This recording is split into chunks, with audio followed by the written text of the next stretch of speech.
You ask Tiger to solve. This deals with linear equations with one unknown.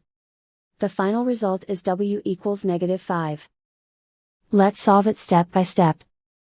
Simplify the expression. Expand the parentheses. Multiply the coefficients. Simplify the arithmetic. Group all x terms on the left side of the equation. Add 20w to both sides. Group like terms. Simplify the arithmetic.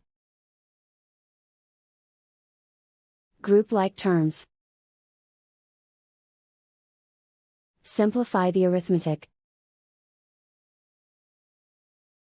Group all constants on the right side of the equation. Add 11 to both sides. Simplify the arithmetic.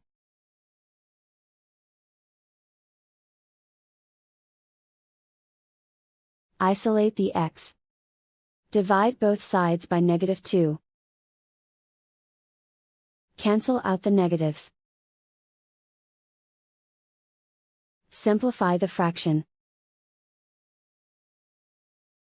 Move the negative sign from the denominator to the numerator. Find the greatest common factor of the numerator and denominator. Factor out and cancel the greatest common factor. And so the final result is w equals -5.